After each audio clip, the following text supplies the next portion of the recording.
I'm Dale Smith for Loney Politics, and Alberta has just seen one of the biggest fiscal turnarounds in Canadian history and resulted in a $3.9 billion surplus.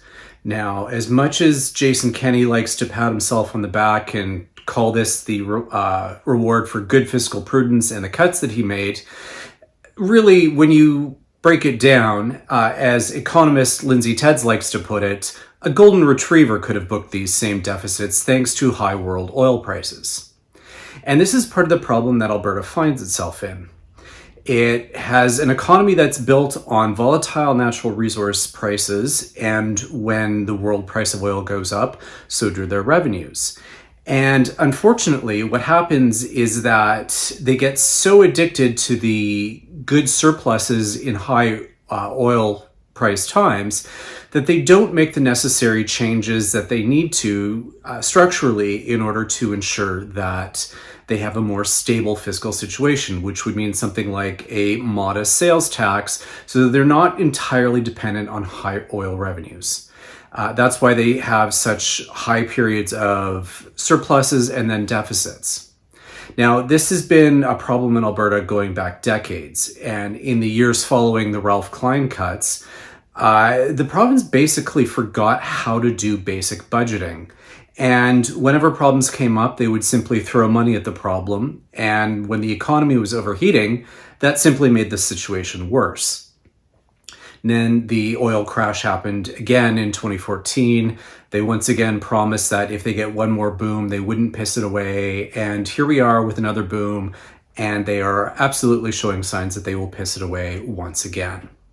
The other thing that's important to note here is that the Auditor General in the province also, at the same time, found discrepancies in the area of about $4 billion that they couldn't account for in federal pandemic spending, which is an awfully coincidental number, but also yet another reminder that this is why the federal government needs to put strings when it comes to transfers.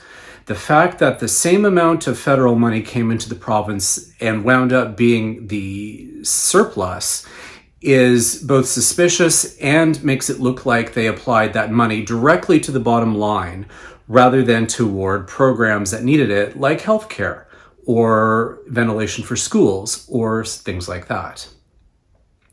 Now, this is no doubt going to become a feature in the UCP leadership contest because everyone's going to want to have an idea about how they're going to spend this windfall. But again, this is a windfall that they shouldn't be spending. They should be socking it away in their Heritage Savings Trust fund, which is where the government is supposed to be socking away high resource revenues for the future. But as much as the province did put some of this surplus toward that, there's going to be a lot of ideas about basically how to give this to Albertans and basically buy votes in advance of the next provincial election. This is just going to keep Alberta on the same fiscal path, the same fiscal roller coaster that they go in constantly over decades. And there may not be another boom as much as they might want one there to be there.